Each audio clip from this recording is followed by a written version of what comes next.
¿Escucha bien? Representantes del Santísimo Ayuntamiento de Sevilla, autoridades, representantes del Consejo de Cofradía, representantes de la Hermandad de Sevilla, abades trianos y chocofrades, familias y amigos todos. Muy buenas noches. Hoy, sin duda, es un día grande, grande en toda su dimensión de la palabra. Nunca he creído en las casualidades, esta vez con menos razón aún. Os pregunto si sabéis qué día es hoy. Un día que no debemos olvidar, pues tal día como hoy, 16 de febrero del año 1836, nació en nuestra ciudad el gran poeta Gustavo Adolfo Bécquer.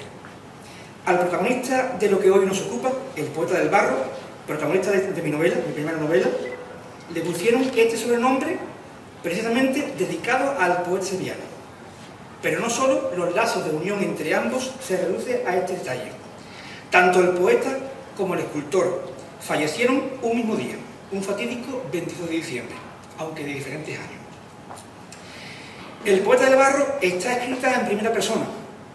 Tan pronto la empecé a escribir, para aliviar el peso de la responsabilidad y la obligación del papel en blanco, entendí que el coprotagonista no debía llevar mi nombre, aunque sí el de un escultor, de manera que entendiese mejor las circunstancias y estuviese en sintonía con el protagonista, Antonio Susillo.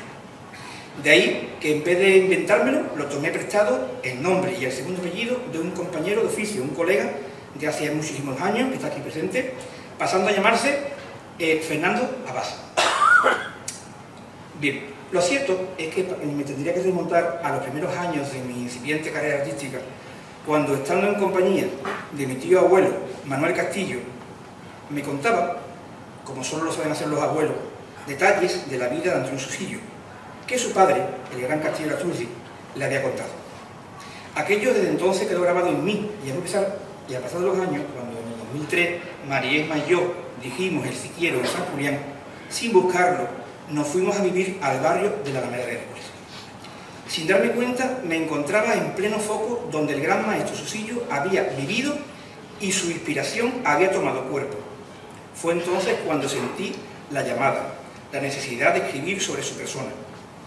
De ese paso luego vinieron muchas horas de investigación en la Biblioteca de Sevilla y localizaciones de documentos por gran parte de la geografía española. Sin duda, hoy se ve cumplido un sueño que ha durado lo que la novela ha estimado. Yo solo he sido un instrumento, que sí es cierto que para escribirla antes lo he vivido. No sé ahora si dormido o despierto, pero lo he vivido a flor de piel. Luego me limité a narrarlo, pues sentí cómo fluía por las retinas de mi alma y siempre bajo un cautivador respeto, admiración y entrega. No encuentro mejor manera de haceros partícipes a todos de ello que leyendo un fragmento del capítulo final, de la vida, de cuando se quita en la vida. Pero aunque este no es el final de la novela, ¿vale? Inclusive cuando terminé de leer la novela, inclusive no hay posiblemente final. Bien, lo voy a leer este fragmento, sería breve. El reloj marcaba las 4 de la tarde. La luz del sol quiso abrirse paso a empujones entre nubes que obedecieron como testigos sumisos. No me sentí solo, pues el sol, en su declive, se asomó con brillos que se filtraron entre los cúmulos, por donde aparecieron unos rayos de luz en el firmamento. El cielo pareció colorearse e encenderse de vida, ansiando llevársela hasta las manos de Susillo. Tan necesitado de ella, cuando yo ya nada podía hacer por ayudarlo, por auxiliar su pulso, aliviar su respiración tan alta y profunda que pude escucharla junto a la mía, hasta incluso confundirlas. Los minutos pasaban limando las asperezas de las agujas del reloj.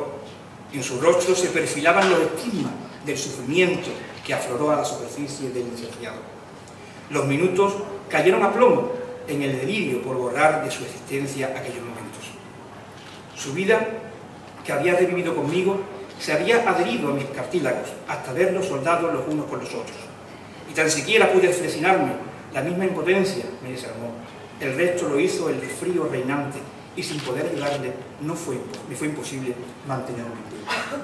Desde el suelo era incapaz de soportar aquel silencio sepulcral que a ráfagas rompían las bocanadas de viento rociado y que a su vez traían impreso tanto el olor como el mugir de las reses del asentamiento cercano. Aquello se sumó a la marcha del tren, haciéndose más fuerte su sonido y dejándose sentir en su proximidad. Se trataba del tren descendente que, aunque parecía encontrarse lejos, yo, en cambio, lo sentía cada vez más cerca. El tiempo, a falta de ralentizarse, en la soledad de aquellas vías y de aquel descampado, llevaba un apremio, soldado a base de punto de sutura, entre el vacío y la vida, entre la realidad y la idealidad más intrínseca de Antonio Sosiño. Allí de pie, en el lado izquierdo, la vía le quedaba cerca, pero ni se percató de la presencia del tren. En aquel momento previo, su mente dejó de estar en aquel lugar, aniquilando de cuajo su razón. En un movimiento de su brazo derecho, extrajo la pistola que le había requerido su desproporcionada obsesión. Con la misma rapidez con la que la sacó del bolsillo de su chaleco, se acercó el cañón a la parte baja de su barbilla, empujándola violentamente contra su mentón hacia arriba.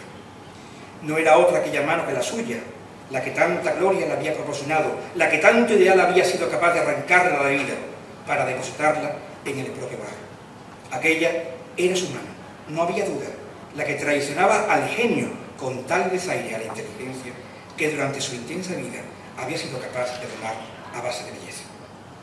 Aún así, ya todo estaba decidido, sin apenas espacios, solo para el que ocupa un dedo, que portador de una cuenta de oro apretase en gatillos. No quedaron más espacios ni para la fe ni para la esperanza. La misma vida se asfixió en su propia agonía. Replegando el dedo acusador, lo acercó hasta la palma con la valentía de la cobardía, con la templanza del que no ve más allá.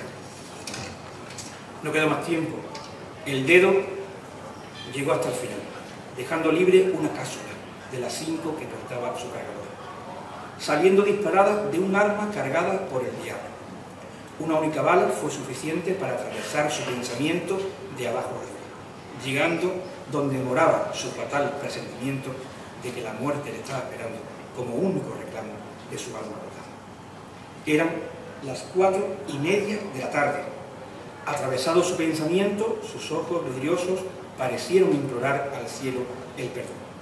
Desde un destello fugaz pareció redimirle de su pecado. Todo se consumió como un letargo de invierno, del que ya jamás despertaría en este mundo. Al unísono, todas sus creaciones de figura, donde las fantasías quedaron capturadas en la materia, todos sus monumentos, los de Sevilla y los de fuera, todos sin excepción, se estremecieron desde sus cimientos. Desde sus entrañas de bronce, de cemento o de barro, sintieron el profundo vacío que produce el atragazo de la ofrenda. Todo se resumió en un cuerpo, el empujado del soplo de la vida, a quien le fue arrebatada, caía inerte al suelo, cumpliendo la propia ley natural.